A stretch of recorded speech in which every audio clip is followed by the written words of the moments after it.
On the first episode of 2025, we do a holiday recap, our experience at the Rose Bowl, the granddaddy of them all, our first day back at work, and new goals for the 2025 work year, going over the college football Final Four and original semis, how it was designed to be in 2014. The NFL playoffs are here with the outlook on how the Bears and Cowboys ended the season, clutch moment of the week, sponsored by Shore Metals, and Outside the Line. In a world full of champions, we find ourselves on the wrong side.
Time to time, but maybe it's time, baby, it's time, no time.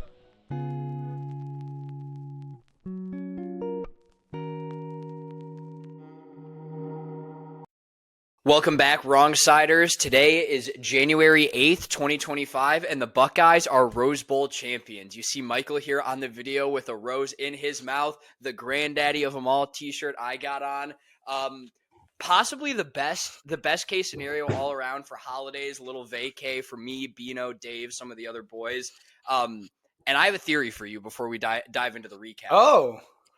In the last 2 weeks, the holiday season that we were not releasing episodes, we were hot, man. We were winning left and right. Yeah. We were not necessarily as much on social media with no episodes coming out, but maybe we are the problem. Maybe Wrong Side is the problem. But Rose Bowl was great. A ton of other activities over the holiday season. Happy New Year to all our listeners. Hope everyone enjoyed the holiday season. I was lucky enough to stay at Michael's house over the holiday break, attend the Rose Bowl with him, Bino, David Joseph, friend of the program, and a bunch of our other friends. Buckeyes take care of Oregon, and what an experience it was. The granddaddy of them all does not disappoint. Yeah, awesome week. We missed you guys. Happy New Year. This is your only one and only Happy New Year. As Larry David says, you really only get till the 4th of January, but since we're recording this a couple days later, I'll give you one more Happy New Year. Happy 2025. Merry Christmas. Happy holidays for those that we missed. Awesome time off. We left you guys kind of, I'm pretty sure heading into the Tennessee game, we left you guys. That was our last episode heading into the Tennessee game because Christmas was that next Wednesday. So we really didn't get to really dive into deep in that one. We left, we had Christmas, we had Hanukkah, we had Tennessee, we had Oregon, we had other family stuff. What a break. From For me personally, great week off. Firm-wide shutdown from the 25th to the 1st. It was nice. Even the 2nd and 3rd for work weren't that busy. Kind of got to like chill. Little wiggle mouse time, so nothing too crazy. But for me, great holiday break. We did that. Saw a lot of friends. Obviously, you guys came out. Family time around Christmas. I will say the only negative, to be honest with you, of the entire week off was on Christmas Day. I didn't win. And I guess we played it on New Year's Eve too. I didn't win one game of left, right, center. Didn't win one. Oh, So, bummer. I won last year at least once, so didn't win one game. That was my only real negative. And if that's my only one, pretty good week. Yeah. But other than that, great week off. Got a sweet new Ohio State crew neck. I don't know if you guys saw our post. I was rocking it at the Rose it was. Bowl. But yeah, great week off. I know we're going to dive into the Rose Bowl experience, your time here. But other than that, like my Christmas break was awesome. How was yours outside of coming to the Rose Bowl? It was great. A lot of time with family, obviously. Was spending Christmas here in Chicago. Left on Sunday the 29th to head out by you to sunny Southern California, where there wasn't much sun for the first couple days. But Right. it was great. Didn't have as much. Well, so we don't have like a firm-wide shutdown or anything. So we have Christmas Eve off, Christmas Day off, New Year's Day off. I was originally going to take January 2nd off just as a little extra reset day. I had a lot of New Year's Eve plans. Things were happening. And then obviously the Rose Bowl came to fruition. So I ended up taking off Monday through Thursday, that whole week of New Year's Eve, of the Rose Bowl, all that stuff. So flew back Thursday the 2nd and then worked on Friday. Another kind of everybody's still brushing off the cobwebs off after the holiday. A little bit of mouse wiggling was done that Friday, but back to it this Monday. We're recording this Monday, January 6th. And man, does that first Monday back after a great couple weeks hit like Troy Polamalu jumping over the line of scrimmage. Right. So, back into the grind today, but can't complain. Great to see family. Great to spend the holidays together and a little extra fun in there. I didn't have any big kind of Christmas gifts I was asking for this year, so I asked for a little bit of money to help fund the playoff trip, help fund the Rose Bowl trip. So between that as a gift, the winnings on the game, a left, right, center 50-50 pot split at the Sharver household on New Year's Eve, and the student tickets, I was up pretty good financially this break. So it was amazing. Work was pretty much on the back burner for the last couple weeks heading into the holiday, being in kind of a more sales focused role. Everyone was pretty much shut down for the time being, but ready to start the year off strong. So everything's good over here. Yeah, great. I enjoyed you guys coming out. I know it was nice to everyone, at least for other friends.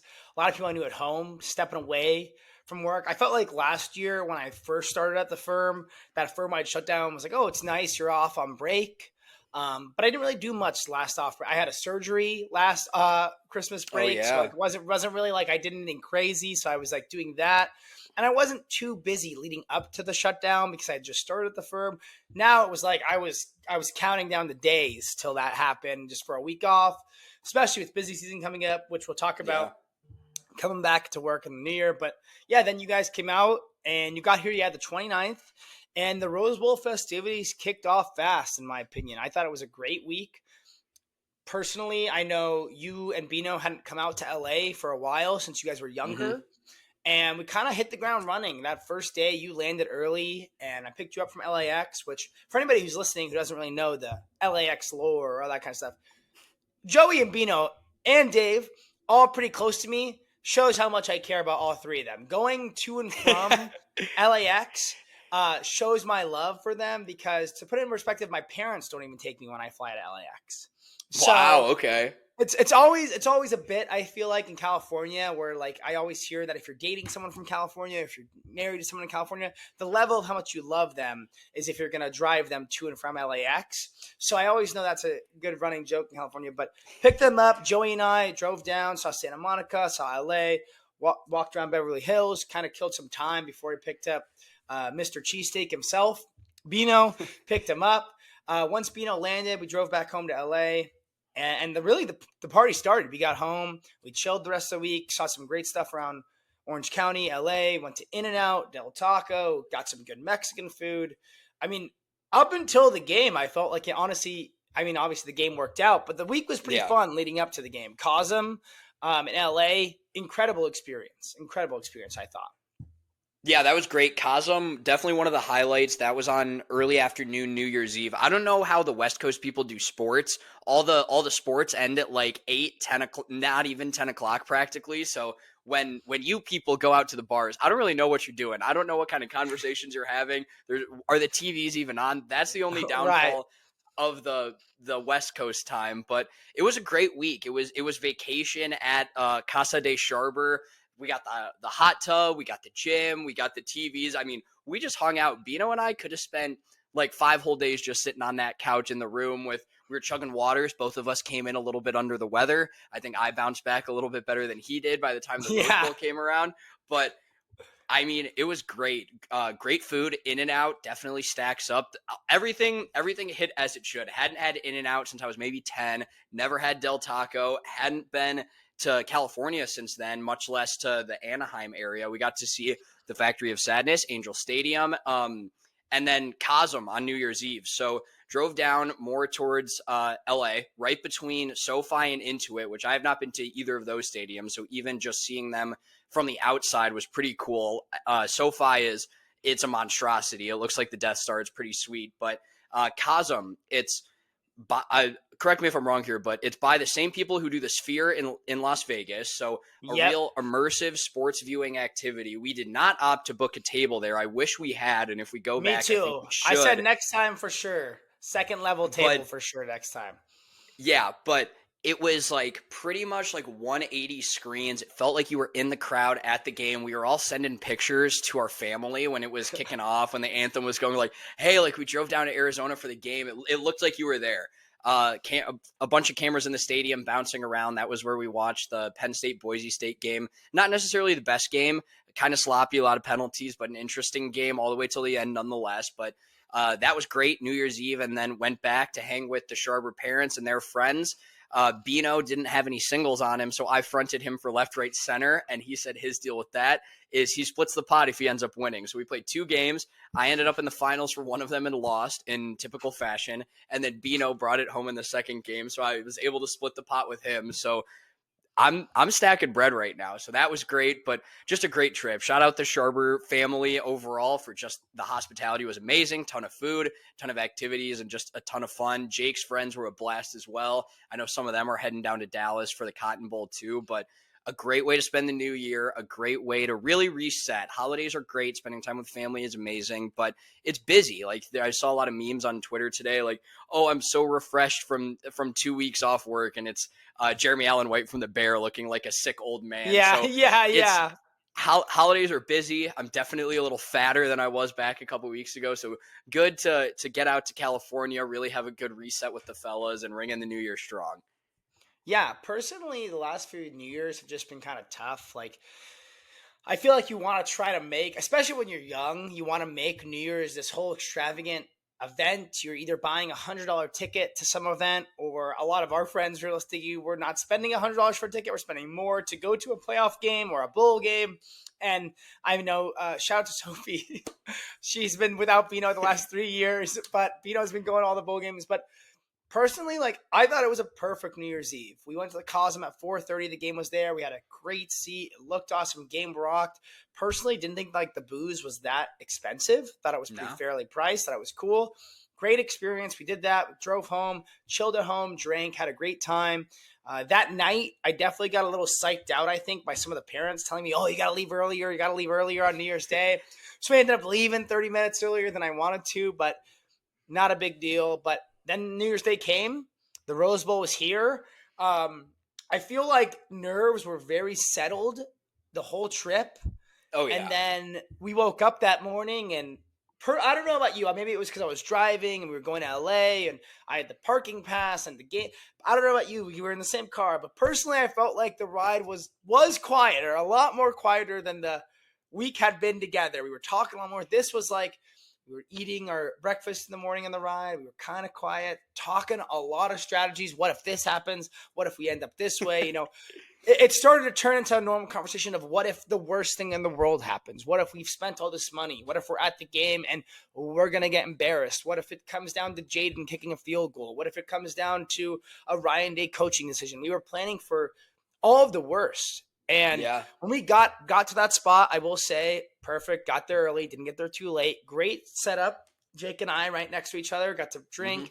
Ran into a ton of younger guys in beta. Ran into a ton of friends that Jake was friends with. Even saw some of my high school friends, some family friends. First fan picture. Shout out Mike Feehan. He's like, we got to get a picture Yes. for Wrong Side. We got there, and as the time started ticking down, I will say the only unfortunate part about the Rose Bowl was we didn't get to see that last fourth quarter and overtime, I guess, of Texas, which we Right. kind of found out about in the stadium when the game was starting. And shame on ESPN for kind of messing up. I heard they messed up the broadcast that day. Like my parents were saying that the coverage changed and it got kind of messed up. But other than that, 90-10, it felt like 90% Oregon, 10% Ohio State. We were tailgating, but as soon as we walked in there, we got seated. I know we weren't all together the whole time. We were from parts of the game, but the flyover was awesome. The Buckeyes ran out, and the domination began. Unbelievable experience. Jake and I now go to 3-0 at Ohio State Rose Bowls in my time of being an Ohio State fan, so pretty That's awesome big. there. The Oregon fans leaving at half was great for traffic. Just an unreal experience. Everything was perfect. Jeremiah was great. Will was great. The defense was flying. Unbelievable experience. The Rose Bowl is, as Joey's wearing on his shirt and kept saying that whole day, the granddaddy of them all. It was unbelievable. One of the best days, definitely, ever, maybe. Yeah, one of the best days of my life for sure. I've been telling my family it's right up there with my recent trip to Italy. So first time in Italy, first Rose Bowl, stacking up pretty well. I had never been to the Rose Bowl. I did not grow up a big college football fan. Obviously, you know the allure of the Rose Bowl, but we got later and later into the week, and I was like, guys, like, be honest with me here. Like, what is really different about the Rose Bowl? It's a stadium, it's a game. Like at the end of the day, it's just a football game. It was perfect. So the first couple days we were there, I don't know what the exact temperature was, but it was chilly. It seemed like it was going to be warm. Yeah. It was warmer in Chicago than it was in California for the first couple days of the trip. It was cloudy, maybe even some rain in Southern California.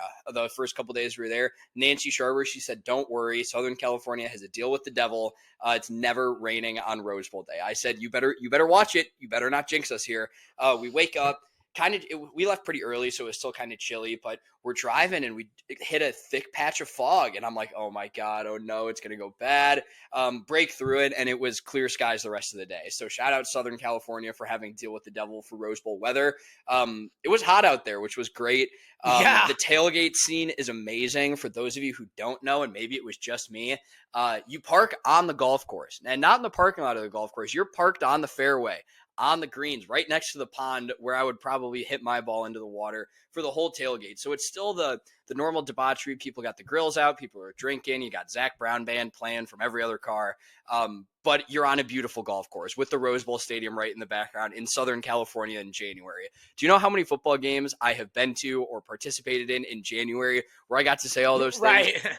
Little to none. So, I mean, just an absolutely fantastic experience. The sign on the Rose Bowl as I think we were walking out is where we saw that one, but it was great. Belt to ass. 2025 is the year belt to ass. I don't know if you've seen our Instagram lately, but Tennessee, the Buckeyes woke up after that big Michigan loss. Everyone was questioning their resolve, their toughness, their ability to be physical. Tennessee came up north and Will Howard, insert Will Howard Game of Thrones caption. It was sweet. Belt to ass there. Belt to ass versus Oregon. It was 34-0 before anyone could even fucking blink. Jeremiah Smith is the best player in the world.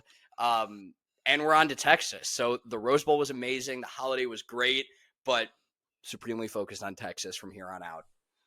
Very focused on Texas. Going to be a big game this Friday at the Cotton Bowl, Jerry's World. Joey and I will not be in attendance. We kind of tried to swing it one way or another.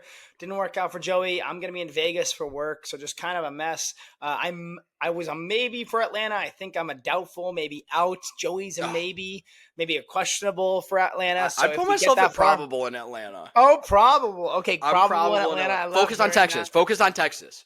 But yeah, it was great. I mean, it was we got there to stadium and I was sitting next to Moops and every drive I kept giving him knuckles like, all right, let's go. Here we go. And every drive it was, let's go. And then you blinked your eye. It was 7-0. And there goes Jeremiah piecing out the Oregon defense. And then it's a Mecca. And to be honest with you, I was watching a hype video today of the playoff run so far.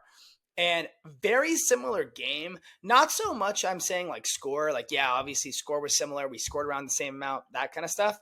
But very similar game plan in a sense of we got Jeremiah the ball early, touchdown. Then, if you don't remember, when we scored our second touchdown against Tennessee, it was that same pass to Emeka, but he didn't get in. He landed on like the 5 and they ran it in that next to it. This time it scored, and it was like everything was very similar. They're rolling off the same game plan. But the Rose Bowl was awesome. We got some great pictures. Jake's friends were awesome. Obviously, we were there. Moops' dad and brother got to come out, so that was cool. Just an unbelievable experience. Definitely grateful. You're happy for those moments. These are the kind of things you hope for as a student. These are the kind of things you want to go to as a fan. As two guys that love sports, it was an awesome opportunity. When we were kind of putting this together, you kind of sit back and realize, yeah, you want to save money. Yeah, you're trying to do this with your girlfriend or do that with your family. And you're only young once. And that was, I kept saying to you, and you told Derek, I remember, and I told Dave, like, let's just do it. Well, come on, let's go out and do it. Everybody went. Great time. Buckeyes win 41-21. Unbelievable game.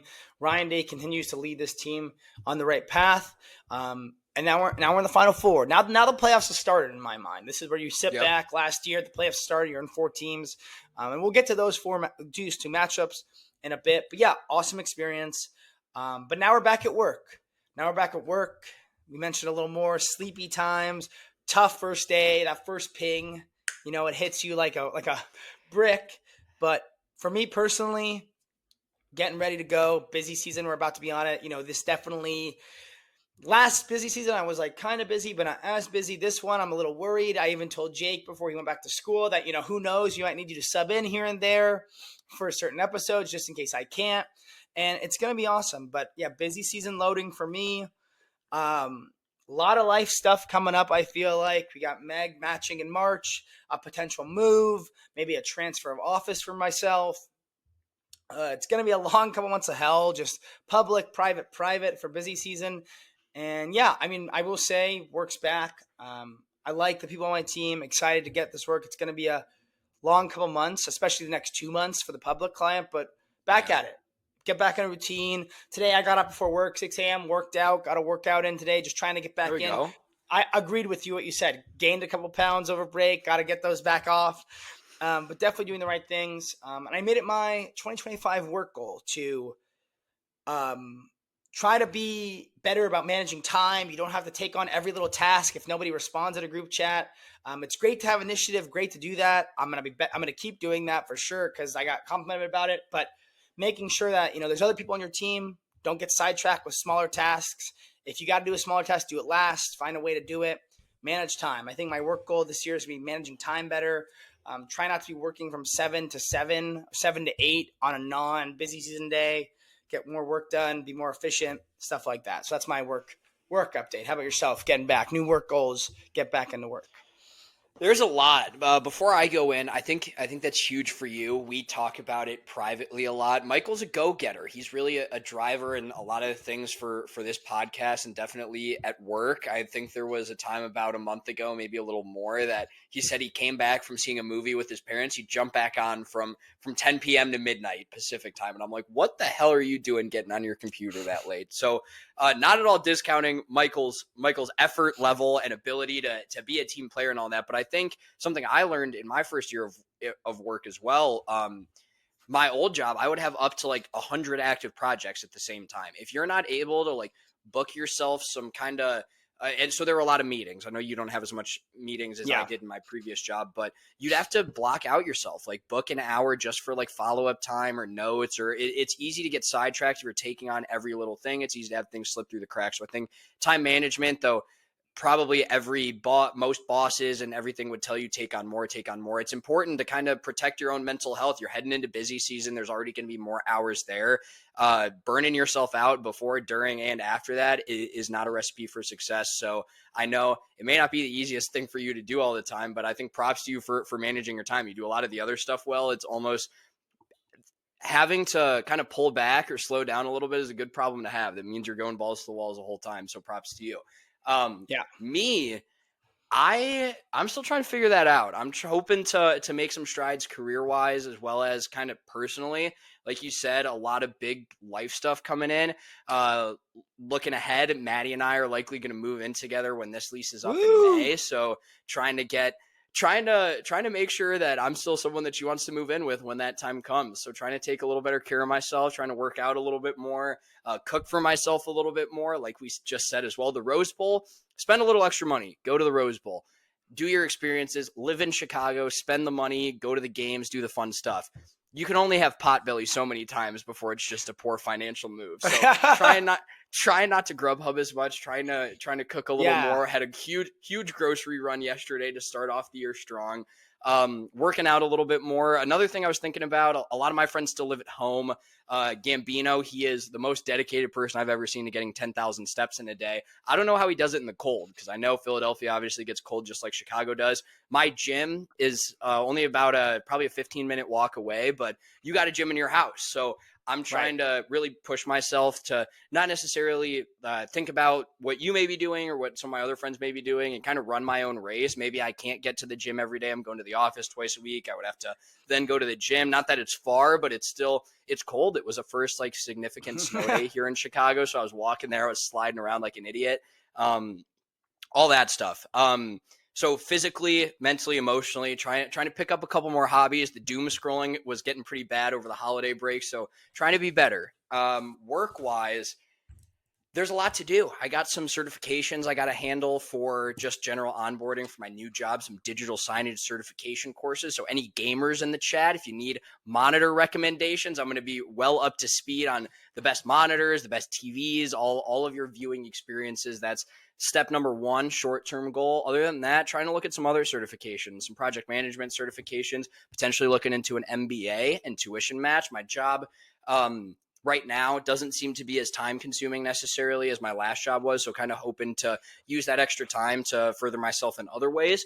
But still trying to kind of figure out what those are. This is the beginning of my third month in my new role. So still trying to figure out all that means, the new plans for 2025 and the kind of engagement strategy there. So still kind of in prep time as far as work goes, but really hoping to get at the year strong.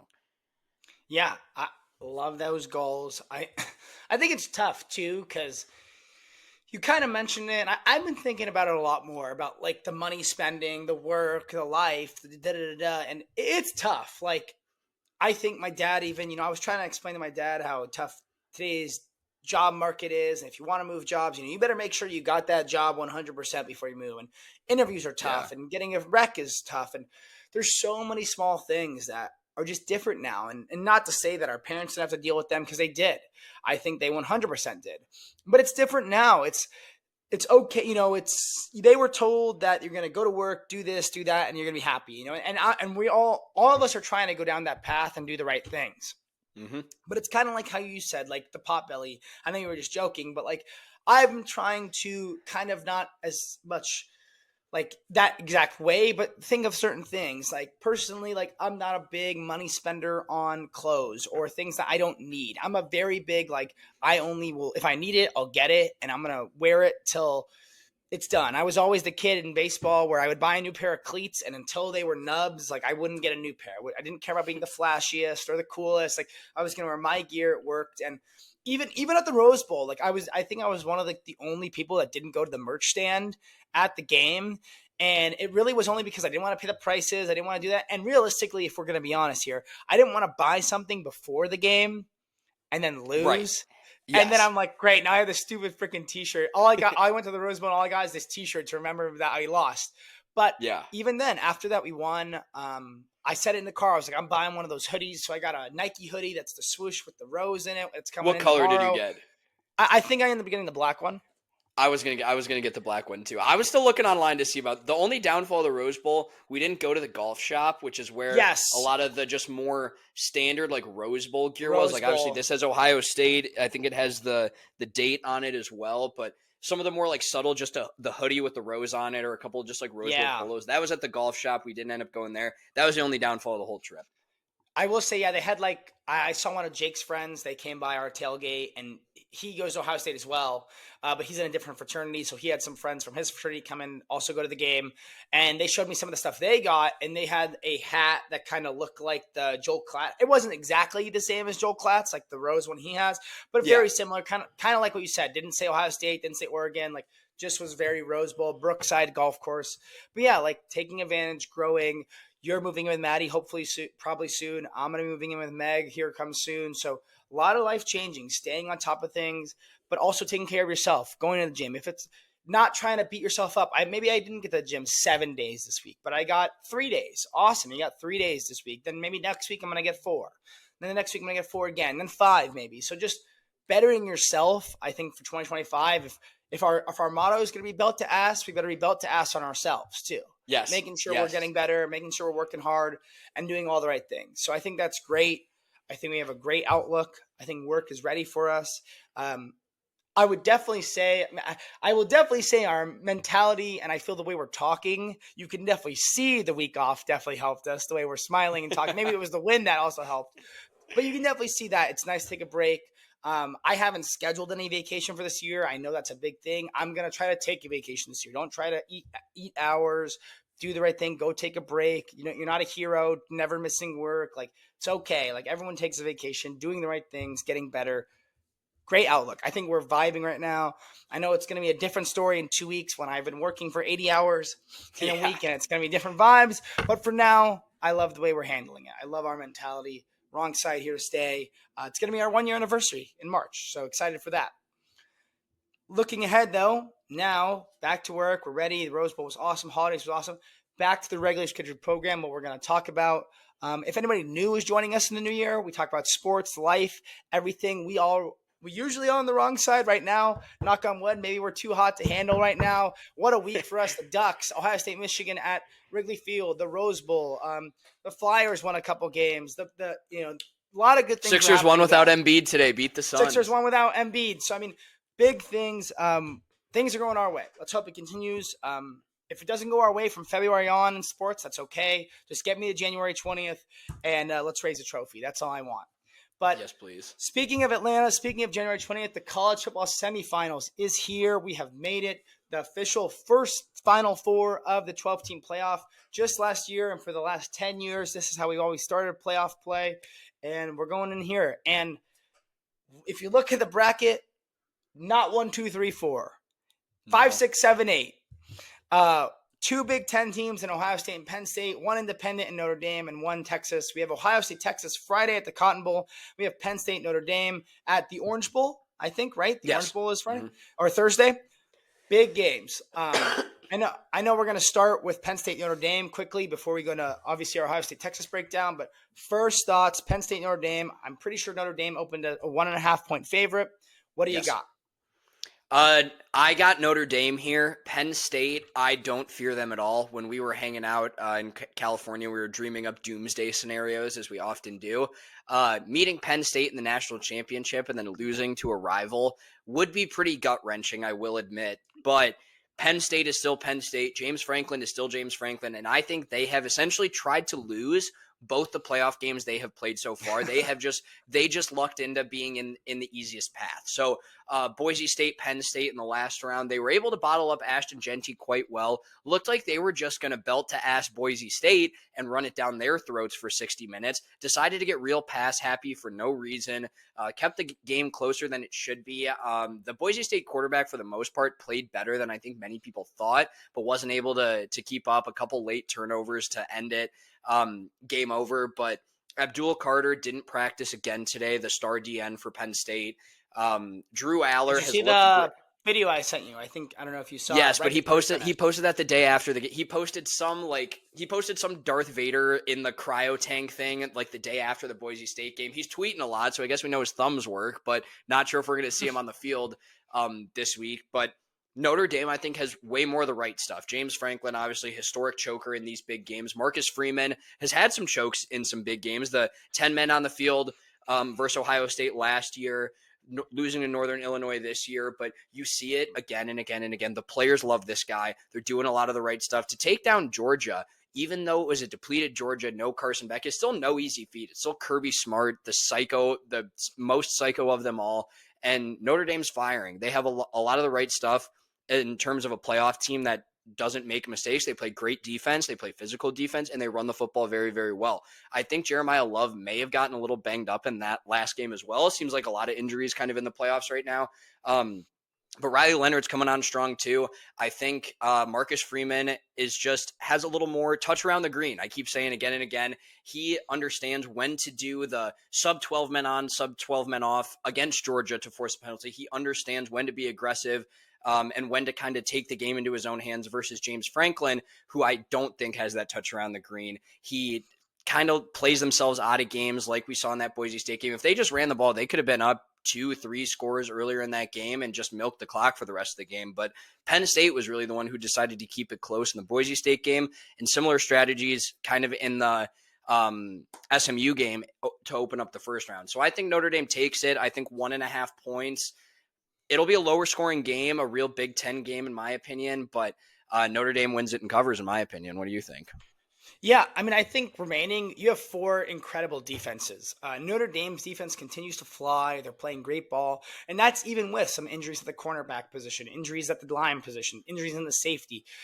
The team keeps playing well. And the crazy thing is, they've put themselves in their first 2 games against Indiana and Georgia in good position, even after the Northern Illinois loss.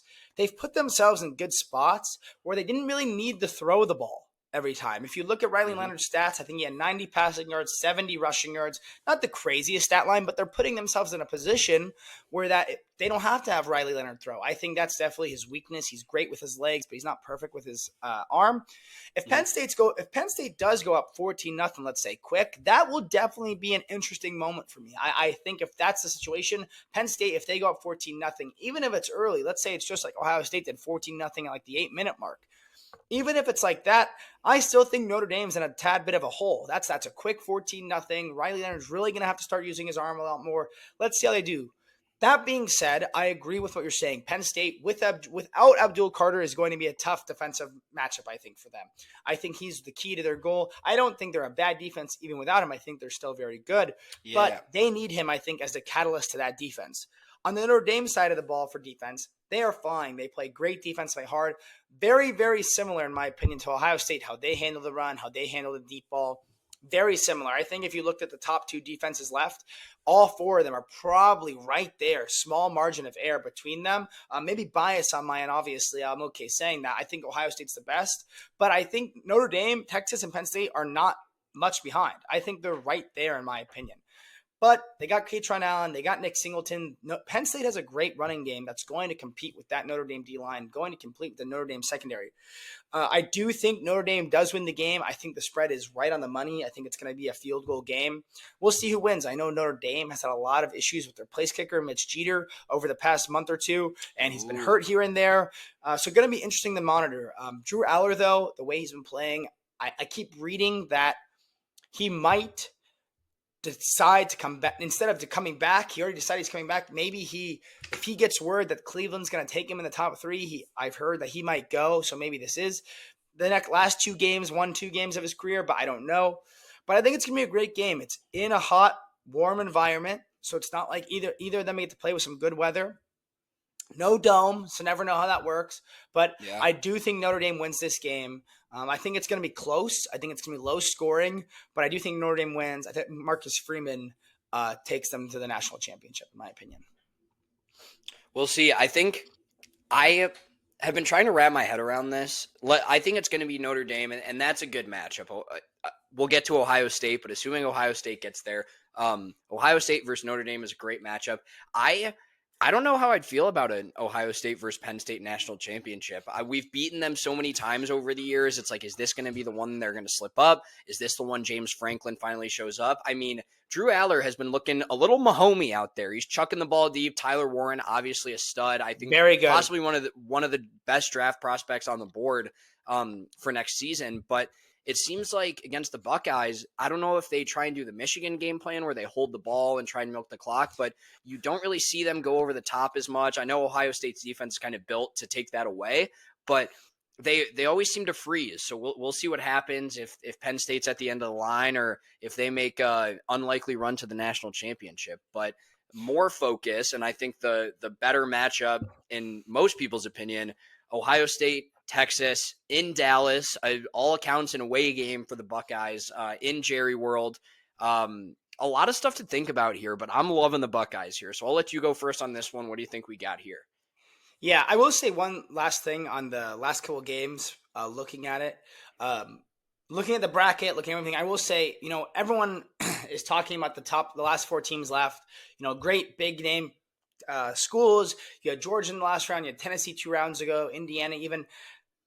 My opinion on the playoff, I will say that this is the one playoff comment I wanted to make before I moved on to Ohio State, Texas. After now seeing 2 early rounds, couple of things I want to say. One, the bashing of Indiana after round one was a joke. After how the other first round games went, and Georgia losing by more to Notre Dame than Indiana did.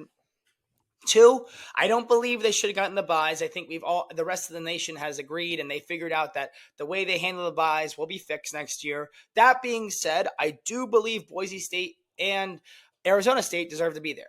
I think a lot of people were giving them crap. I thought they were like, oh, they're only in this because they're the conference champion. I don't think so. No, I think Boise State played well. Madsen played very well, I felt like, up until, like you said, those last interceptions.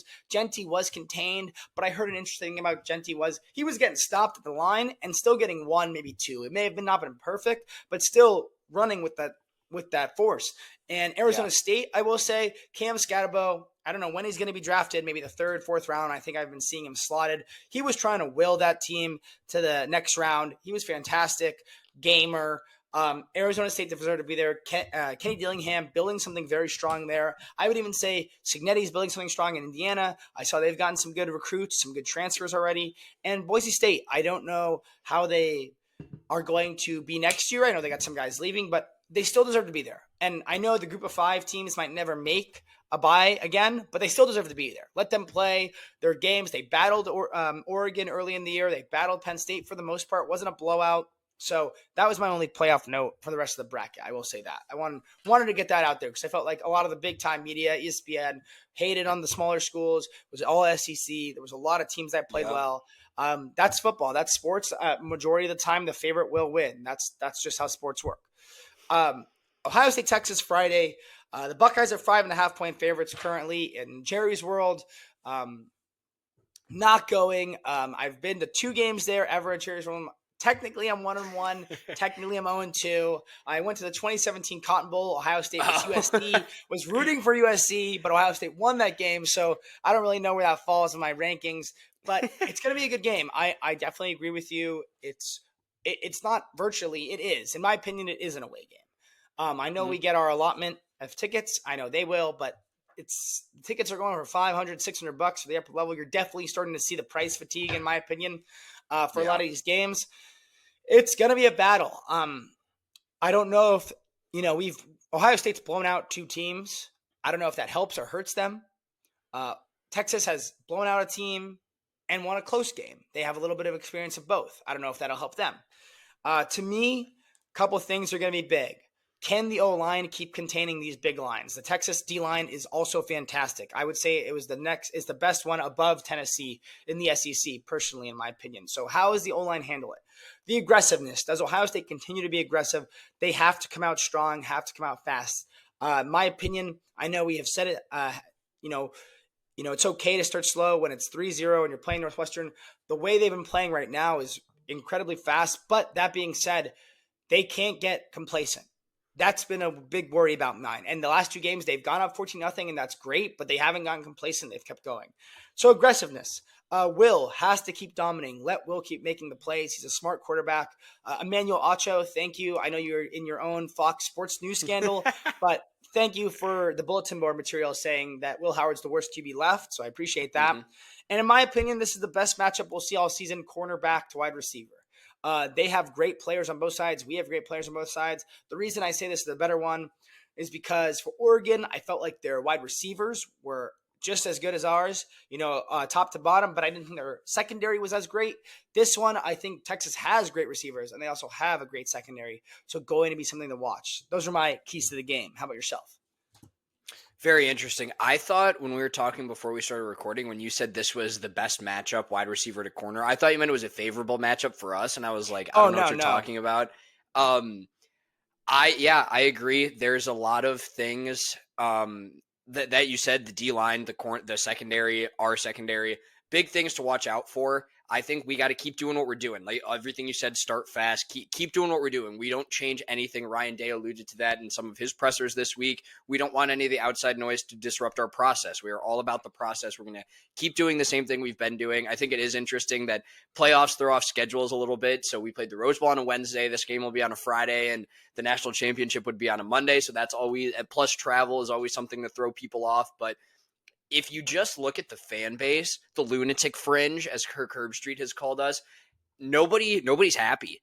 We got revenge on Oregon, belt to ass, two team SEC and Oregon, the start you could only dream of. And obviously the narrative has changed completely between the soft Buckeyes who lost to Michigan as 3-score favorites at home to the world-ending Buckeyes with the demigod Jeremiah Smith. So it is easy to buy into that narrative, but I think from the fans all the way up to Ryan Day, we haven't done anything until we win 2 more games. So I think the mental, though it is a concern, I think the mental is in a pretty good spot right now. From a scheme perspective, I think Texas would need to play nearly one of their best games of the season, and we would have to completely abandon everything we've been doing the last couple weeks. Quinn Ewers, revenge game against Quinn Ewers, 1-year Buckeye, decided to reclassify, sit behind CJ Stroud, was shocked to find out he was going to be sitting behind CJ Stroud another year, steals our money, transfers back to Texas. He has not developed into the quarterback that a lot of people thought he would heading into this year. He is very much a one-read guy. He throws the ball. His deep ball, when on, is very beautiful. He puts a ton of air under the ball, a ton of touch with his throws, but the touch that he has with his throws sometimes comes, he can't necessarily drive it in there. He can't throw a laser across the middle on a crossing route. So if we are able to make him hold the ball, I think there could be some floaters that get picked off. I don't know if we've had an interception in this playoff yet. I know maybe a couple fumbles, a lot of sacks, but did we? We had the one that didn't count. It was the roughing the passer against Tennessee. Remember Iggy picks it off, Iggy. and then but that being said, outside of that, we've had the Iggy pick off that was roughing the passer. Caleb Downs had one that Jordan Hancock knocked out of his hands on that one play, and I'm pretty sure Jermaine Matthews almost had one too. So we're right there. We're in the mix. We're going to get that turnover, I think.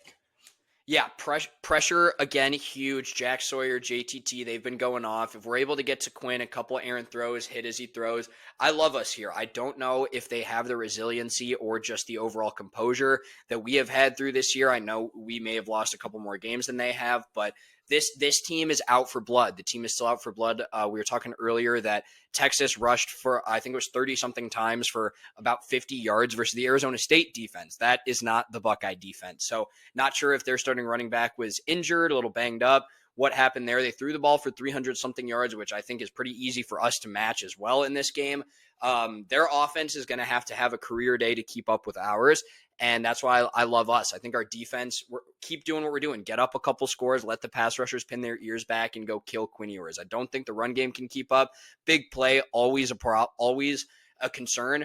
If we get a repeat of Oregon 1, where we get Denzel or Iggy, a couple penalties, couple burnt toast plays, that would obviously be bad. But I think, again, we're right there to match with a big play from Jeremiah. So I think the talent-wise, they're a team like Georgia, probably one of only a couple other teams that matches up with us from a talent standpoint. But I think from how we're playing mentally, physically, just overall, I think we're taking it to them once again. Yeah, I mean, you hit on a lot of it. I think there's a lot of small underlying storylines here. You have Quinn, who was going to be the guy who led this graduating class across their 4 years. He leaves after 1 year. I know he's still boys with a good amount of them, but he leaves after 1 year, so he's gone. You have Will Howard, never beat Texas at Kansas State. He played phenomenal in the last 2 years against them. Defense gave up 30 and 60 points in those 2 games, so definitely Will not had the defense until now. This is a game where you see Jeremiah Smith maybe get double covered. This is a game where you see them maybe scheme to protect him. The best thing about that is you have a guy that might go in the top 15 in the draft on the other side. That's very rare. So very impressive. This might be a game where Emeka is leading the charge. Might be a game where you see G maybe playing more. Carnell Tate, he's had a couple catches, first down, a couple small things. Maybe he gets involved more. The Ohio State team needs to continue to put this on. I will say, looking at both teams, it's going to be very close. I think it's going to be a very good game, a very close game. I hope we do win. I believe we can. But like you mentioned, we're not satisfied. 2 more to go. This is something I mentioned to you last week. This is the last thing I'll say about the game. This is a game where I mentioned to you last week. This kind of game, in my opinion, will be Ryan Day's legacy. I know this sounds like, oh, that's ridiculous. Like, he's done well. He's gotten them in a good spot. It's hard to win a national championship, and it is. Believe me, I know. First stat I'll give you. Ohio State with Urban Meyer had 2 playoff wins. It was that first year they won the Natty. Urban Meyer never won again. He may have gone 7-0, never won again. Counting this playoff run, Ryan Day's now passed Urban Meyer in playoff runs. He's 3-2. He's 3-3. Chance to be 5-3 with 2 more. But this is what I mean when I say Ryan Day's legacy. This is the game where Kirby Smart and Nick Saban and Urban Meyer, those elite tier coaches, say, what are you happy about? What's there to be happy about? Let's keep going. Put your foot on their neck. Kill these guys. Go to the next one. We have 2 more games to crush them. Not, hey, we're the top of the world again. Look how many people love us. Let's see. And I will say, I think Day's mentality, the way the Buckeyes are playing right now, you can see it. In that last video Ohio State posted of the game recap, I don't know if you got to watch that like 6-minute video they posted a couple days ago. No, I didn't watch it. Definitely would check it out. But Ryan Day, you see him in pregame. He is amped, and you see and you hear the type of words that the players say about him, how much they adore him, how much they want to play for him. You can see that in these videos. This team wants to fight for another week. This team wants another week in the scarlet and gray. And I think they do it. If Ryan Day can go out, take care of business, beat Texas, beat Oregon, or beat Penn State or Notre Dame, it's going to be one of those runs where it's like, wow, Ryan Day really flipped the switch. And I get it. Maybe at the end of the year, if we are raising the trophy, if that's the situation we're in, there will be the people, well, you lost to Michigan. That's great. Rings are forever. And I will happily be able to debate our 2-3 year long debate by then. I can't wait. I hope we get a chance to do it. But this is the time. Ryan Day, show us your guts. Show us your balls. Show us how tough you are. These guys believe in you, in my opinion. And I know this next statement I'm about to say might sound blasphemy, might sound crazy, especially because we had 2 losses. I especially will be. But you could really argue that this could be one of the best college football seasons of all time for the Ohio State Buckeyes. And I know that sounds blasphemy because it's like you lost to Michigan, you didn't win a Big Ten. And that is true. Both those things are definitely not going to be the reason I think it's the best.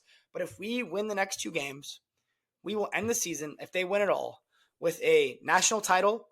And more importantly, this is the stat where I think it could be one of the best seasons ever. 6 top 10 wins in one season. Yes. One of the most unheard of stats. Very rarely happens where you have 3 top 10 wins, let alone 6. Just this year, we went 2 for 3 just in the regular season on top 10 wins. So we had 2 going into the playoffs. So Ohio State has a chance to do it. Go out there, do it, take care of business, send this to Atlanta. The Buckeye Nation is behind them. You can see it, the way they're practicing. Yes. Let's go. Last thing I'll say, another quick shout out from the Oregon game. We're talking about this mentality. Can't drink the rat poison, can't get complacent. Yes. The defense gave up a touchdown in the Oregon game to end the half. I think 34-8 at halftime. Yeah. For us? For the Oregon, for the Rose Bowl. It was 34-8. Yeah, 34-8. 34-8. They gave up a touchdown late in the half. 34-8. You're still up very many scores. And based on some quotes I was reading, the way the defense walked into the locker room, you'd think it would have been a tie game. Like, we'll get them next time. Like, they don't want to give up an inch. They're trying to kill people. The starting running back, Lathan Ransom. Lathan Ransom is trying to kill people. The whole defense is trying to kill people. So I love where we're at right now. Ryan Day definitely has these guys going. 2 more games. The fans aren't satisfied. The players clearly aren't satisfied. Let's go. Let's go into enemy territory and make history. Yep, absolutely. We're rolling. Buckeyes keep going. Off to Jerry's World. We'll have the wrong side crew there. Boots on ground. The youngster wrong side crew. And I'm pretty sure Bino will be there as well to keep us rolling. Bino. He's going. Bino, big weekend coming up. And I lead into that with coming up with Ohio State and the Packers, because it's not only is it college football weekend and the college football committee and the NCAA continues to be scared of NFL ratings. That's why we're Yes. playing Thursday, Friday. This weekend, the NFL playoffs will begin Saturday, Sunday, Monday. Some great games coming up. We got Chargers at Texans, Steelers at Ravens on Saturday, Broncos versus Bills, Packers at Eagles, Commanders at Bucks on Sunday, and the Monday night game, Vikings, Rams. A lot of good games coming up. We'll go over them quickly, and then I know we're going to do a recap on the Cowboys and Bears season, but what's a team to watch? A little under wild card team you like? What's something you like for this playoff run? Broncos, baby. Denver Broncos head into Buffalo. Weather always a problem in Buffalo this time of year, but Denver's a mile-high city. They're no strangers to cold. They're no strangers to snow. I know a little closer to the sun, it may not be quite as cold, but the Denver defense has been flying around. A common theme between the Ravens and the Bills, Josh Allen and Lamar Jackson, both have not been turning the ball over like they had been in previous years. So when is that luck going to run out? Maybe never. Both of those teams are looking primed for a deep Super Bowl run themselves. But the Broncos, they got a rookie quarterback, Sean Payton. He's been there before, winning a Super Bowl with the Saints with Drew Brees. So watch out for the Broncos. I know the Bills, they are a juggernaut, but their defense has been kind of Swiss cheese at times. So Bo Nix was able to out-duel Joe Burrow and the Bengals with another kind of shoddy defense in Cincinnati. Watch out for him to do it again. I think being in Mile High Stadium would have been definitely an advantage. Obviously, they're a wild card team versus I think the Bills are the 2 seed.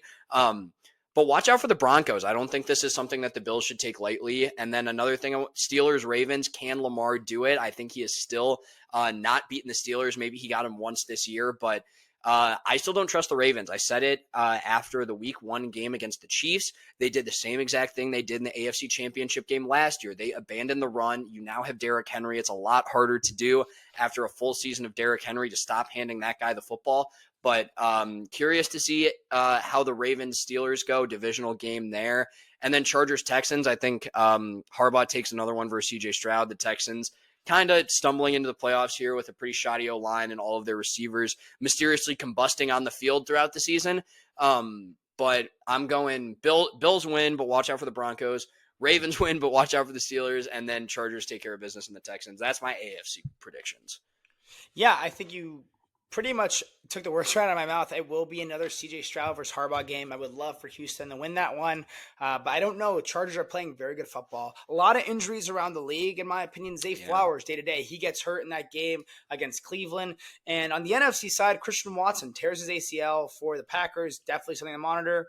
And then for Jordan Love, messed up his hand a little as well, maybe his elbow. So something to monitor there. On the NFC side, I think it's going to be very, very good games.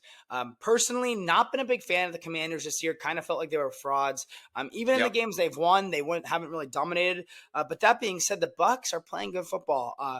I think they got the Mike Evans, Mickey Mouse, 1,000 yards. They got a good win. And I don't know. That Mickey Mouse, it might be Mickey Mouse in my opinion. It's still impressive. I don't care. But yeah, 11 straight season for Mike Evans. But that being said, I do think the Commanders actually go in and win a playoff game this year. I think they go into Tampa Bay. They beat the Bucs. That's my prediction. And for the other 2 games, Packers, Eagles, it's going to be a tough one. Jalen Hurts was still in concussion protocol as of today, so something to monitor there. I don't think he will beat Kenny Pickett. I do think Jalen plays. Eagles should win the game, but you never know. The Packers did lose a close one in Brazil to start the season. Who knows how this one works out in Philly? And Monday night, Vikings-Rams. I think the Vikings just got on the short end of the stick. You go 13. What'd they go? 13-4 or like 14-3, whatever they went. 14-3, they dominated, and 14-3, that's arguably a 1 or 2 seed in any other year. Now they're the 5 seed going on the road to LA. I think the Rams are playing very, very good football, but I think the Vikings win, and I think Sam Darnold continues this streak. I don't think the Cinderella story's over yet for Sam Darnold. I think Vikings win. So I'm going Vikings, Commanders, and I think I'm going to go fuck it. Let's stay hot, belt to ass. I'm going Packers. I think it's going to be Packers, Commanders, Vikings. Three teams on the road. I got to say, I'm picking against you in two of those games. I got the Bucs and I got the Eagles. I can never pick for the Packers, but we'll see what happens. I want to make a take about the Chargers. Jim Harbaugh, Okay. a great football coach. Obviously, we hate his guts as a Michigan man. He is a dirty, rotten cheater at the college level. He is never welcome back into the Big Ten. Just signed another Buckeye, Ezekiel Elliott, as of Monday afternoon. He loves us. Should have been the Bears head coach, but he's a great coach. He knows how to win games. It's not always pretty. It's not about being flashy. It's about winning football. So we, pardon my take, pointed out the Chiefs' Mickey Mouse path to the Super Bowl on their way to a three-peat. They haven't been playing great. They're going to get a tune-up game probably against the Chargers or Texans, maybe the Broncos in there. But Jim Harbaugh, national championship winner, has played at the NFL level. Watch out to see if they win and draw the Chiefs. If he tries to Michigan the Chiefs, obviously the last thing you want to do is give Patrick Mahomes the ball, give him the ball late with a chance to win the game. Watch out for J.K. Dobbins running the ball. They're running the ball a lot. The play clock going down to 8 seconds or less. And see if they can just Michigan the Chargers. They play good defense. They run the football well. They are a Jim Harbaugh team through and through. That is what I'm watching out for in this playoff run. I like that take. Yeah, if Chargers win. Chargers winning, in my opinion, is the toughest game for the Chiefs in the second round. In the divisional round, the Chargers winning is the toughest game. I think if the Steelers were to win, I think we just saw them dismantle them. They'll beat them again. Yeah. I think the Broncos, if the Broncos somehow upset the Bills, I don't see, I mean, unless Bo Nix goes on some insane run, I don't see him beating Josh Allen and Patrick Mahomes in the same playoff run. So I do believe it's going to, I do believe if the Chargers do win, that will be the best test or the biggest chance to knock off the Chiefs in the divisional round. To wrap up the No Fun League, end of the year is here. First time for me in 4 years I'm in this position that I will not be going to the playoffs. Wow. How does it feel? It's all right. It's the same as usually when we go to the playoffs because we have one win in those last 3 years. That's fair. But oh man, Cowboys season's over. They end the season 7-10. Gonna be a long off season in Dallas. Hopefully Ryan Day can give some cough serum or like some super serum, I guess, to Jerry. Maybe knock him out while he's there. But it's gonna be a long off season for the Cowboys. A lot of problems, I think. Couple of things I'll hit on real quick. Stuck in purgatory, 7 wins. They couldn't even tank the right way. Next season, I saw they have the 4th toughest schedule in the NFL. They will play the AFC West and the NFC North. Maybe another wrong side field trip. Dallas to Chicago next year. They're going to have the number 12 pick in this year's draft. Personally, I think Ashton Jeanty is a phenomenal player. I would not take him in the first round. I think there's a lot of running backs in this draft. You can wait on a running back, get a secondary receiver for CeeDee, whether it's T-Mac from Arizona, Luther Burden from Missouri, or even personally, I would reach and get a Mecca at 12. I think he'd be the perfect Robin to our Batman and CeeDee. And on the top side of the Cowboys, Jerry's long gone, in my opinion. A brutal last week to the season for Jerry Jones. There's a show out now with Billy Bob Thornton. It's called Landman. I saw a video of him acting in that, talking to John Hamm. Didn't do a bad job. Actually going to tip my cap to him on good acting, but he's starring in shows. He still doesn't understand how the cap works. And when he was asked about the incentives for Cooper Rush needed 80 snaps to hit his contract incentive. He said, I didn't even know that was happening. And after that, immediately said that I'm still the man for the job. I'm going to be the GM. I'm going to run this team. Well, Jerry, I hate to tell you this, but usually those GMs know about those contract incentives. They try to get their guys their money. That's why Mike Evans is on the field with 30 seconds to go, just in case. That's why a couple years ago, Travis Kelce and Patrick did one drive for Kansas City to get their incentives. That's what a good GM does, knowing those kind of things.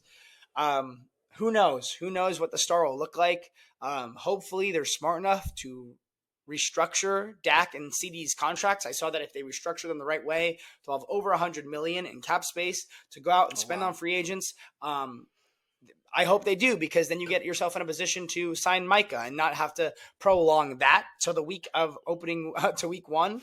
So definitely going to be a long off season. The fans are worrisome. Who knows who the head coach is going to be? We're now granting access for McCarthy to take interview jobs, but we're not firing him yet. So I'm not really sure what's going on there. Today was Black Monday, as they call it, where they fire everybody. So didn't get fired, kept his job, but should be something to monitor. So Dallas Cowboys 7-10, off to Cancun, and the Bears. How did the season end? Before we go to the Bears, obviously You need a lot of help in a lot of different positions. I know there were a ton of injuries for the Cowboys this year. You're eyeing Egbuka at 12 there. If there is one other position that you could patch up, I'm not saying that you're going to get the Tom Brady of that position. What position is it? Yeah, I think right now it probably would be a safety. I think you can go out if they can get maybe Malachi Starks from Georgia. I think it'd be a great pick. I think a Mecca at wide receiver would be awesome. We don't need a tight end. We obviously aren't going to grab a quarterback in the first round. If you want to go differently, if you want to go interior lineman, you could go with a Tyreek role or someone of that caliber, someone who can help stop the run. I know Mozzie Smith did grow a lot in that last month of the season, but still not completely sold on him. Defense definitely was a mess. That's why I said the safety or maybe a Tyreek. I don't really know much about the cornerback position. Will Johnson is obviously the number one guy, and obviously you have Trav, but like those guys will be gone by the time the Cowboys pick. But cornerback might be a position of need now with Travion Diggs potentially missing all of 2025 with another knee injury. So something to monitor. So those are my positions of need. Respect. I think we've been talking about this for a while. The way that they went about signing Dak and CD obviously kind of puts you in a tough spot now. We'll see what they do in the draft. I think I'm thinking about what you said there, getting Egbuka at 12, because you asked me this very mean question earlier in the year. Was Rome Odunze a luxury pick at 9? Should they have went O-line? Should they have went to more position of need? Egbuka's great. I would love him on the Bears as well. I know we have a few more receivers than the Cowboys do, but I think it'll be interesting to kind of see how Jerry approaches this offseason. I think the wheels are coming off in Dallas. I've been saying this. I obviously didn't expect to end up in this position. The Bears actually have the 13th pick in the draft as we stand here today. But there's a lot going on. I think Jerry is definitely on his way out. We'll see what the coaching situation ends up being. As we're starting to talk about the Bears have requested to interview Mike McCarthy, former Packers coach as well, Super Bowl winner up there, for the head coaching vacancy there. But yeah, Dallas needs a lot of help. Obviously, injuries didn't help them this year, but Jerry's in a tough spot here. So we'll see how he attacks that. But the Bears beat the Packers for the first time in 6 years, I think it was, the last 12 games. The first time in Lambeau since 2015. Do you know who the quarterback was in 2015, Michael? I'm going to say, okay, so it's got to be right before a couple years before Mitch.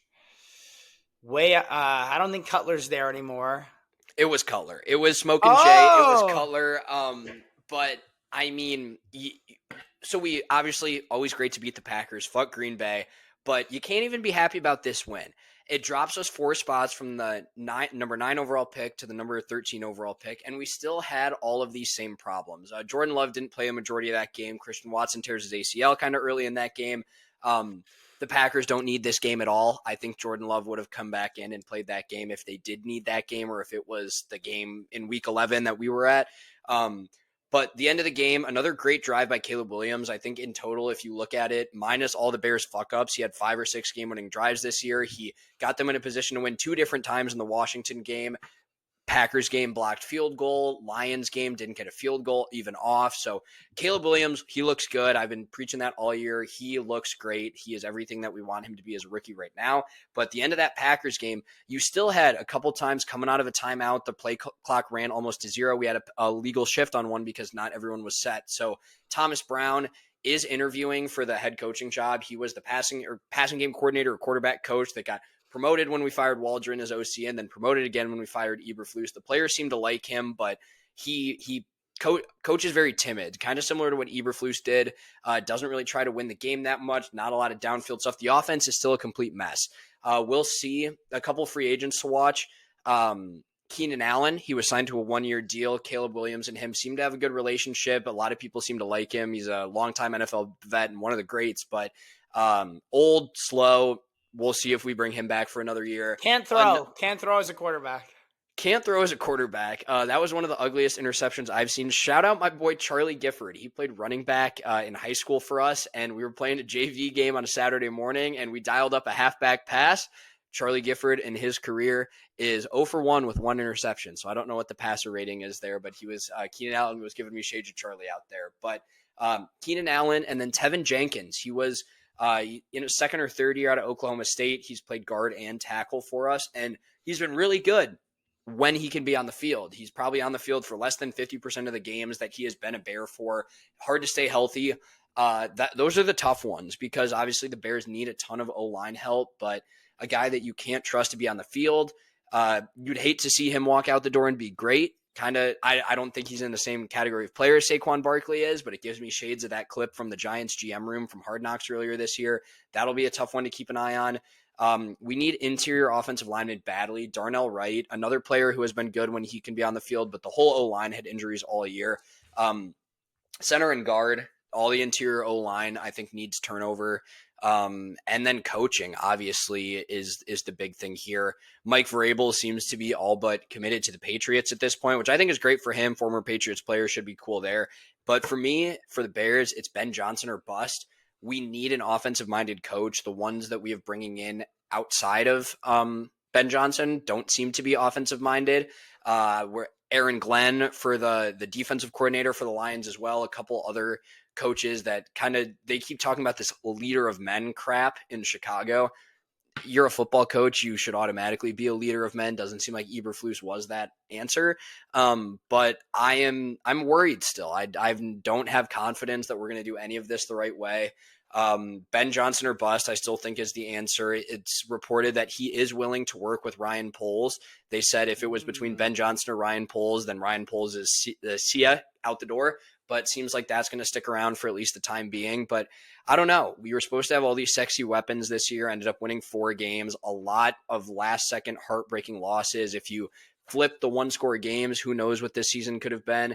Caleb showed a lot of promise. DeAndre Swift was probably a little bit underwhelming, but we need a lot of help. The defense seemed to quit multiple times throughout the year, a couple just real stinker games. So what kind of guys do we have in the locker room? DJ Moore was a problem, attitude problem for most of the year. So I think pretty much everything is under question right now. Hopefully the new coach and potentially new GM can really right the ship in terms of discipline. For as long as I can remember, the Bears have had attitude problems. They've been one of the most penalized teams in the league. If I see one more illegal shift penalty, I will just absolutely this year lose was. it. I feel like this year was every team though. It wasn't just the Bears. I felt like every Yes. game there were 6 illegal shifts. Yeah, I think that was definitely one of their points of emphasis this year. But just in general, false starts, holdings, I mean, the perfect things. encapsulation was the Packers game in Week 11, the Bears-Packers game that we were at in Soldier Field, the game-winning drive. I don't think they had given up a sack practically all day, but the first 2 plays on that drive were sacks. Back to back. They just don't understand how to play the game of football at a professional level from an organizational concept. So hopefully, I mean, the Lions are doing everything the right way, it seems like, with Dan Campbell and those guys. So hopefully Ben Johnson or whoever it may be can bring some of that to Chicago. But it's tough days right now. I mean, first win against the Packers in a long time does help to end the season on a high note. I am very high on Caleb Williams, but a very disappointing season. I think if this head coaching search doesn't turn out to be Ben Johnson or somebody with a very, very high pedigree that could be comparable to him, I think the fans are going to be very upset. A lot of people I've been talking to are saying, if they go out and hire Pete Carroll or whoever, I'm not even watching next year. So it's dark days in Chicago. I think we have our quarterback, but I've said that before. So I am hesitantly heading into the offseason, I guess. Yeah, I think there's a couple questions I wrote down while you were talking. I was thinking of. You kind of hit on them quickly, but a couple questions I would want to know is, if it's not Ben Johnson, let's say, first off, who would be your ideal candidate, not Ben Johnson first? I want to say Vrabel. I think if you want to talk about a leader of men, he's a bad motherfucker, Mike Vrabel is. I think he would be able to fix that culture. I think he is practically committed to the Patriots at this point. So I don't think it should be Mike McCarthy. Definitely not Pete Carroll. There was some weird former Stanford coach and Denver director David of player Shaw, development. Yeah, don't really know who he is. He wasn't bad Aaron, at Stanford. I really don't know. There's not Would you take a flyer? Would you take a flyer maybe on Bobby Slovic? You know who that is? That's the OC of Houston. He was in the coaching cycle last year a lot. Yeah, I think I don't, because Ben Johnson would be a first-time head coach as well. So it has to be offense. Whatever it be, it has to be offense. It's not going to be some defensive rah-rah guy. We've done that a million times before. They've been trying to find the next Lovie Smith since they fired Lovie Smith from going 10-6 that year. it's got to be offense. So Okay. I don't have another name in mind, but Slowick could work. The offense for Houston has looked good. They've done a lot of good things schematically that I Very like out of them, similar, obviously. I feel like. Young quarterback, a lot of weapons, like they're very similar players, at least. I mean, maybe not the same design, but very similar players. Yeah, I think that one could definitely work, but I really think, like, keep it simple, stupid. Ben Johnson is right there. He has done some never before seen things in the National Football League, and back up the Brinks truck and bring him in. Okay, next question. You said it about polls. If it came down to polls or Ben Johnson, they pick Ben Johnson. Do you fear that if it is Ben Johnson and they do let polls go, do you fear that it might become a situation where you have, like we've mentioned before, how the Bears last time went backwards? Does that create a situation again where this time you didn't go backwards? You went boom, boom, boom. You went all over the place. You went quarterback, coach, GM, which is honestly reverse. Do you foresee that? I've been hearing a lot about Nick Saban talking about it, Belichick talking about it, just in interviews on Pat McAfee or just in talk. They've been talking a lot about one vision. And it's tough when there's different visions within an organization. Your players have a vision, your head coach has a vision, and you have the owner has a vision. A perfect example is the Cowboys, in my opinion. Jerry Jones has his own vision, and the players and Mike McCarthy, they're together, but they're all the way over here. They're not even like close. So do you foresee that being an issue if they don't bring it, or do you see them bringing in someone that Ben Johnson likes? Like Ben Johnson is also a part of the hiring process if they bring him in. It would 100% be Ben Johnson would be a part of that hiring process. I think it isn't the order that you'd like it to be in. But Poles' seat is rightfully hot right now. I mean, he's had a ton of misses. If it wasn't for just the absolute fleece of the Panthers, I think he would definitely be gone at this point. So it's not as bad as what they did this year of keeping a lame duck coach and taking a quarterback number 1 overall. I think Ben Johnson would definitely be a part of bringing in a guy who has the same vision as him. And I think there's had to have been conversations already. I really think it will be Ben Johnson. I think it has to be Ben Johnson.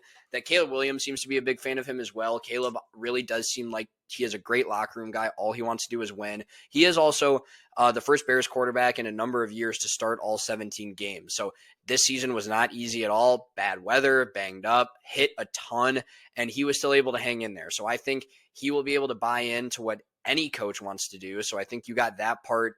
The quarterback is good. The coach, Ben Johnson, would be good. And then you just have to fill it in with the general manager. I think there are certain things we need to look for. We would need to look for in that individual versus Ryan Poles. I think his treatment of the offensive and defensive line has been criminal. I know we got a lot of flashy weapons. Jalen Johnson is great.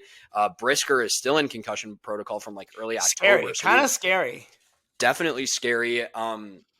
He tweets a lot, still a big Bears guy, so we'll see what happens there. But like, you're in concussion protocol 2 months later, but he was an outstanding player. My point being, he was an outstanding player at the safety position, but our 2 stud linebackers from last year, Edwards and Edmonds, didn't really have the year that we thought they would this year. So there's a lot of that interior to shore up there, and I think they would definitely need to target that. I mean, look at the Lions. They have great players there for sure. So I think long story short, I am not concerned that if they move on from Poles and bring in Ben Johnson, that there will be another kind of division of vision there.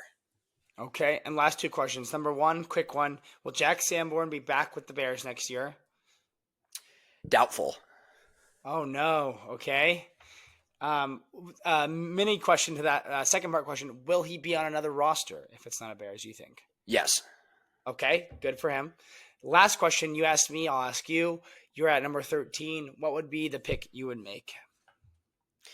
That's hard. Or position of need, you think?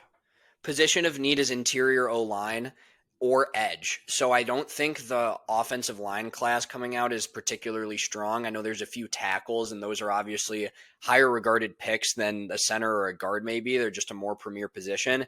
But interior O-line, I'd say center if it had to be anything. But talk to me about Abdul Carter at 13. I don't know where he's projected to go right now, but definitely need an edge rusher to pair with Sweat. So center or edge. All right. I love that breakdown. Now, before we get to outside the line, we talked a lot of ball, talked a lot of life. Going to do a quick ad read for our clutch moment of the week.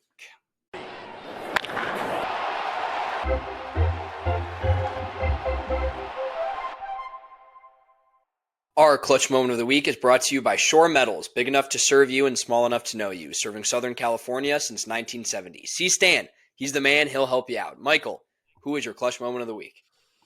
Before we go into mine, hope you guys all saw it in our Instagram story. We got a live boots on ground clutch moment of the week. That was great. Got to have Joey come out to the yard, got to take a tour, so that was pretty cool. My clutch moment of the week goes out to Jake, Logan, Carter, Allison, and all his other friends that helped us out get tickets. It was a mess. I know it's a lot to put on kids to get student tickets together that are together, aren't together. We got 11 tickets for their friends, our friends, family members. I mean, it was a hell of, they worked hard. Jake and his friends worked incredibly hard for us. So that's my clutch moment of the week, helping us get all the tickets for the Rose Bowl. Very clutch, very appreciative. Especially my friends, they were all happy guys coming in, got to pay a little cheaper ticket prices than we expected to. So all of us appreciated that. And yeah, so Logan, Carter, Allison, Jake, everyone else really appreciated the clutch moment of the week tickets. And Olivia, she wasn't here, but we missed Olivia. That's Jake's girlfriend. We missed her this weekend, but we missed her. But I know they're all going to Dallas, so hopefully they bring home another one for us. So clutch moment of the week, Jake and his friends. How about you? Shout out them. Jake Sharber is definitely the wrong side Gruden grinder of 2024. He has boots on the ground for the Buckeyes. He is making all our videos on social media and doing a great job there. So overall clutch moment of the week to Jake Sharber. And before we go into my deep one, clutch moment of the week out to the Sharbers. Again, the tour from Stan Sharber at Shore Metals was amazing. Great to see where the man puts in the work. Great to see all the things that they are accomplishing and ready to accomplish in 2025. So shout out Stan the man himself for Shore Metals. But my clutch moment of the week goes out to the North Dakota State Bison. Talking a lot of ball, a lot of big, sexy names. Ohio State, Texas Longhorns, Penn State Nittany Lions. Talk to me about the North Dakota State Bison. They just took home the FCS Division I National Championship over the Montana State Bobcats. 35-32, absolute barn burner of a ball game. 21-3 North Dakota State at half. 15-point third quarter and 14-point fourth quarter by Montana State. Definitely put the pressure on them. A great game. And then Cam Miller, the quarterback for North Dakota State. North Dakota State does have some NFL talent coming out at the quarterback position. Carson Wentz, Trey Lance. Trey Lance's brother, Bryce Lance, led the team in receiving, 9 receptions, 107 yards, 1 touchdown. And then the quarterback for North Dakota State, Cam Miller, 199 passing yards, 2 touchdowns, 121 rushing yards, 2 touchdowns. So FCS, don't forget about them. It is a great brand of football they play out there. North Dakota State Bison, FCS champs, you are my clutch moment of the week.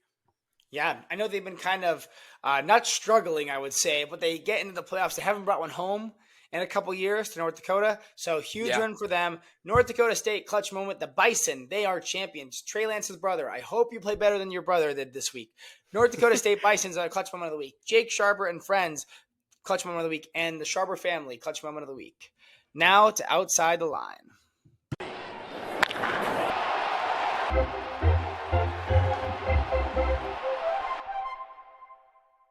Wrapping it up now, outside the line, one of our best segments. Definitely thinking about maybe adding a new part to this segment. I brought it up to Joey last week. I'm thinking about maybe adding it. Overheard in the Wild. Got some good ones at the Ducks games, leaving stadiums. Overheard leaving stadiums is always fun. So maybe going to add that in the 2025 year, but something to keep an eye on. But we'll stick to our bread and butter for this one, for our first one of the year. Tone deaf person of the week. What do you got? Accountability is big in the year 2025, so I want to put the hand up and give the first one of the year out to myself. Quote that I like to use a lot, being a cheesy guy like I am. It's not about the size of the dog in the fight, it's about the size of the fight in the dog. Did not realize that quote originated from the Buckeyes' very own Archie Griffin. We bumped into his statue at the Rose Bowl, and the quote was next to it, and I was like, damn, I've been saying that for a large chunk of my life anyways and didn't know it was from the Buckeyes. So accountability, lead from the front. I was the tone deaf person of the week. That was a quick one, but my real one, the firing of Jerod Mayo. We talk about this a number of different times, a lot in the NBA with high turnover of coaches. Jerod Mayo is out after 1 year with the New England Patriots. It's hard to be the guy after the guy. First year post Bill Belichick era in New England, a couple years removed from Tom Brady and all their greatness. How many wins did they end up with this year? 4, I think. 4, which I think they were only projected to get about 3-4 wins. So again, a rebuilding year. They took Drake May as the number 3 overall pick last year. He did look good this year. They sat him for parts of the year to let him develop, and he definitely got better every week. He's very mobile, got a great arm, and future looks to be bright for that kid. A just generally not great roster other than that, and a clear rebuilding year, having the number 3 overall pick to begin with. Jerod Mayo is out after 1 year. I think that is a cruel and unusual firing by the Krafts earlier in the year when he was first announced as the head coach.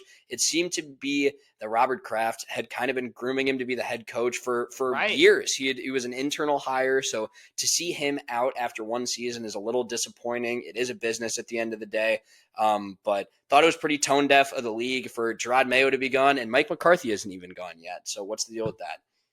Yeah, there's always one coach I feel like that is the one and done coach of the year. And this was one situation where, to me, it didn't make a lot of sense. You knew you weren't going to be good. You have been grooming this guy for a couple years. Bill Belichick was ready. Like, Bill Belichick and worked very close together even when you let Bill go.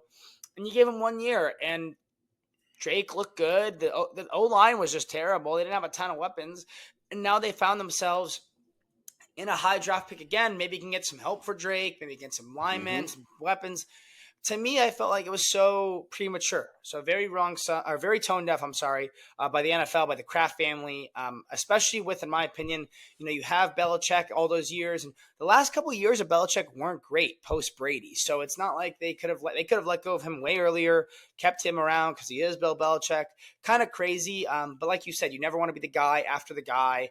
We saw it with Kalen DeBoer in Alabama. He misses the playoffs in his first year after Saban leaves. So definitely something that is tone deaf, and not all of sports, but definitely in football, in my opinion.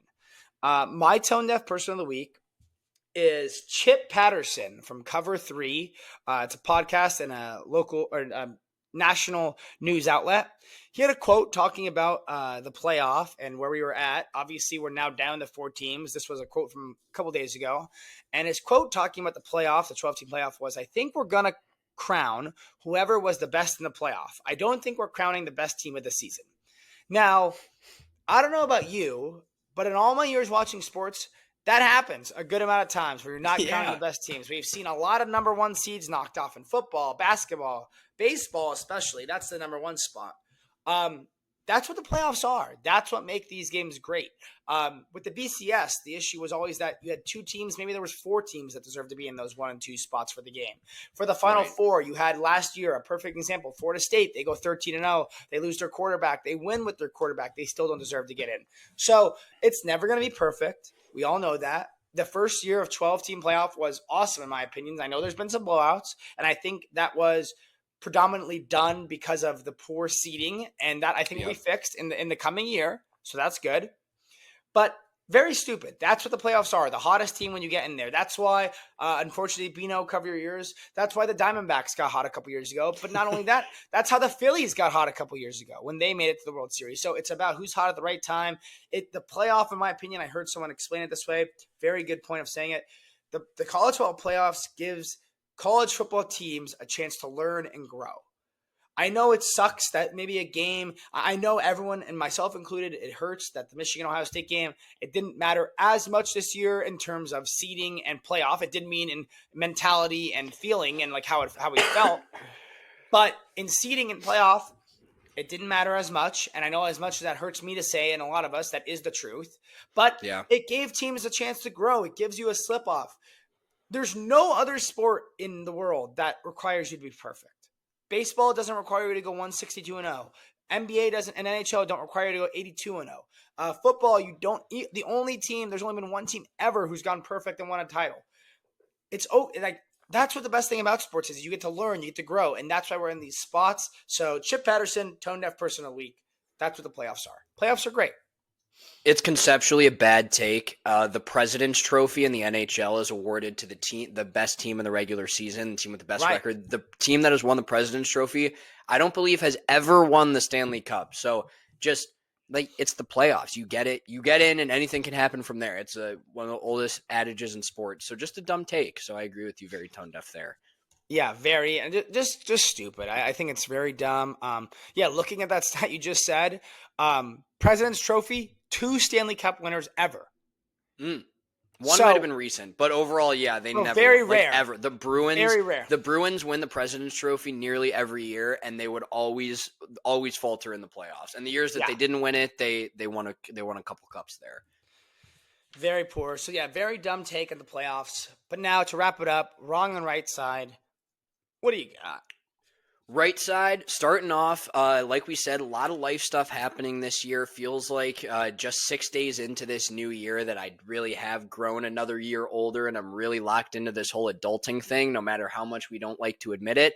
But my younger sister, Madeline, she starts student teaching at an elementary school back in the district that we went to school in, not the same school, but she's officially moved home. So student teaching, just like Maddie, my girlfriend, did, moved home, save a little bit of money on rent, get established in Illinois where you're going to be teaching at least in the beginning of your career. So she's home. She's not happy to be home and having left college, but she had her first day of student teaching today. So I'm looking forward to see what that's going to be all about. She's got third graders, which I know she's very excited about. So right side, real life starting here. And that's a good thing. I love that. It is a good thing. It does suck to be away from school. I hate growing up, but it is a good thing. My question to her, or not really to her, to you, did she play a sport? Is she going to coach like Maddie? Is she going to coach with Maddie? If she coaches soccer, if she played soccer? I don't know. She did play sports. She played soccer growing up. Since she's in an elementary school, I don't think there's as much of an immediate need for coaches Yeah, as there is fair. at the high school level, but I think she would like to coach. I could definitely see that happening. Okay, very cool. My right side, great week off, 2025, lot to be happy about, and we're rolling. I think we're happy. We're in a good mindset, obviously, right now. Let's hope this time next week we're excited again, prepping for another game. Let's hope we're smiling. And even if we're not, it seemed to me like over the last couple months, a lot of things have happened, busy life, ups, downs, and like we're not perfect. No one's perfect at it, but we're all, even people I've been talking to, all starting to kind of ride the wave a little more, accept the wave. They're jumping in, they're letting the wave ride. I think that's good. I think it's okay. You're not going to be perfect. There's a lot of things going on all over the world, a lot of good, a lot of bad, and I think that right side I just felt like everybody felt like they were kind of picking up some steam, getting some good feeling under them, get their feet under them. A lot of us have been out 2 years out of college now at this point. So definitely getting our feet under us. We're not perfect. But my right side I felt like just talking to other guys, you guys coming out. It was cool. Good to see everybody. But you saw like people grow. I saw a growth, kind of similar to Malin. Growth. A lot of good growth. I love that. That's wholesome vibes. Wholesome vibes for the wrong siders. Hopefully we can belt to ass through the rest of the year. Yeah, hopefully. And if it's not the rest of the year, just belt to ask for 2 more weeks. That's all I ask. It could be the worst year ever if we make it to January 20th. Just Yeah, thinking about like the vibes are great right now, but to think of how little I wanted to work or do anything after that Michigan game, oh man. So yeah. winning really does cure all. Hopefully I'm not eating these words here in about a week, but life's good. Yeah. Happy to be alive, man. And on the other side of happiness, and like we do want belt to ass, all that stuff, the only thing that is going wrong, the wrong side for me for the week is work schedule for the rest of the week, the playoffs. I'm not worried about the playoffs for NFL. I'll watch that, whatever. But the college football playoffs this Friday, I'm not going to Dallas. I got to go to Vegas for work. And then originally this morning, actually like today we're recording, I thought we were going to be not in office on the 20th. I was going to get to be at home, watch the game. Maybe about an hour later, I got told, actually, we're going in that day. So if we do go belt to ass on Friday, I will be in the office, and even asked my senior manager today if I can bring my jersey to work. I know it's not professional, but I'm not changing anything up. I'm sorry. No, I'm sorry. So wrong side is work schedule for me for CFP games. How about yourself? Back to the wrong side of Pacific scheduling. What time is the game at that day? It's probably like a 7 or 8 o'clock Eastern. 4:30. Right? Oh my God, that's gross. You're not going to watch any of it.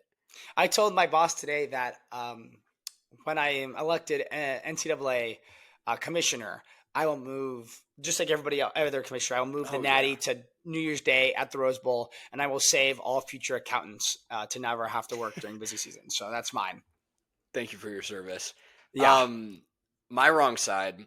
Where were you day on Twitter yesterday and today? Yeah. Fox Sports controversy. I don't even know where to start. The way I first saw it was Skip Bayless was named in a lawsuit for a hairdresser at Fox Sports for offering her $1.5 million to have sex with him. Skip Bayless is a very old, very gross man. Obviously can't be doing that. And then it came out that Joy Taylor, another prominent personality at Fox Sports, she had been sleeping around to kind of further her career with plans. And this is the part that really gets me going, with plans that back up. This hairdresser is suing Skip Bayless. Yes. Skip Bayless offered her the money. I guess also this hairdresser worked for Miss Joy Taylor. And though I don't know how close their relationship was, Joy Taylor, I guess, was spilling her guts to the hairdresser that she had been sleeping with a few other prominent personalities in Fox. And if this ever came, she got a divorce from her husband for cheating. We didn't really know. I don't know if that's recent or if we knew any. Obviously, we didn't know any of the details before these last couple of days.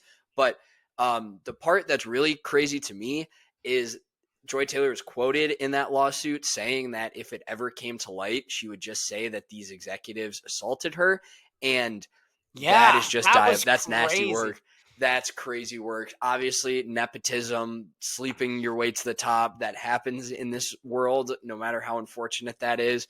Obviously, we disavow all of these actions, but just some pure comedy over there between Acho and the executive and Skip, and right side Colin Cowherd and Nick Wright named as absolute gentlemen to work with at Fox. Yeah, great. I love Nick Wright, so I was really happy about that. Nick Wright wanted the Bears to win a Super Bowl this year, so I don't know if that should help him or hurt him in my eyes. But just some crazy stuff going on. A lot of nepotism, a lot of tone deaf, a lot of wrong side, a lot of other personalities from other networks being like, "Oh, let's see how this one plays out." So the Acho that videos one has been funny that, to people are going back. Oh yeah, and like finding and like and you know what? I saw a tweet about it a couple months ago, and it's like so facts. Like, first of all, he's hilarious, but like Drewski that is a social media person. If people don't know, does a lot of skits, comedy stuff. Very funny guy. I think he's love Drewski, very funny. Yeah. That being said, someone tweeted about a couple months ago. I remember seeing on Twitter like Drewski's skits, Drewski's videos. He has something set up for like every situation. And you're like, oh, like you laugh and you see like one video and you're like, oh yeah, he has one for that. Like you think 1-2 coincidence. But then you got to like today and yesterday, and it's that video of him at work with that girl. It's like him and his work wife. Yeah. It's like that's Acho and Joy Taylor. That's Joy Taylor and that other executive, and just like another one. It's like Joy Taylor going back to her like husband. It's like Drewski when he gets back into his car with his family. Like so funny. Like what a disaster. What a disaster. But it seems to me that like a lot of people are like, hold up a second. Like none of this seems real. Like none of it even may be true. Definitely a bad look by Acho deleting some tweets. So that's a bad look. Yeah. But Acho was on the facility this morning. She was on Speak. Skip obviously wasn't on Did you see TV, the video of her on Speak? I haven't seen the video, but I saw she showed up.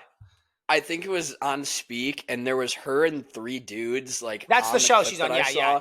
And yeah, she was like so much. It was like so much further away from everyone else, and just all of the videos, all of the memes. The one that I will say is the funniest in my opinion. Jason Whitlock. The picture of Acho at Joy Taylor's house with the socks off. Like, I haven't seen that one. It's a random like picture of like them drinking wine, and you can just like barely see his feet, and his socks are off. I don't know. If I'm ever at a coworker's house, you best be damn sure I'm not taking my shoes off. Yeah. So I mean, they're just so funny. Nepotism, scandal. This was the Whitlock. Yeah. The Whitlock quote says he stayed away from Fox Joy Taylor because he knew what he was capable of. Oh, that guy. I know what I'm capable of. That big rack of hers that she showed off constantly. I mean, this was on live TV today. Just terrible. You can't say shit like that. Like everyone's digging themselves an own hole. Just bad. We live in a sick, twisted world. Sick world. AB's posting shit now. I mean, it's oh man. But yeah, what a day for Fox, I guess. What a day. Host of the Super Bowl, so maybe they'll have to clean all this up. Oh man, the Super Bowl. But that's our episode today. Episode number 40 4-0. We're going to come back at you live next week. We're going to get back on our regularly scheduled program, regularly scheduled week. I mentioned earlier, you might hear Jake at sometimes throughout the rest of the spring season, I would say, if I can't make it, if I'm at work, something like that. But we're rolling. Jake's making some great videos. We have a TikTok now. Come check us out on TikTok. Yes. We're rolling there. Instagram, obviously, still flying. A lot of fun stuff going. So let's go. Keep following us. Keep listening. We're happy. Year of 2025. I know I've been saying it. I apologize on our end for not a lot of interviews, but we will get back into it at some point. I know we will. But that being said, thank you guys for listening. Happy Wrong Side Wednesday. Love you guys listening. Thank you guys for your support. Belt to Ass Friday, Belt to Ass year for all of our listeners. This is Belt to Ass year. So thank you guys for listening. Happy Wrong. Stay blessed.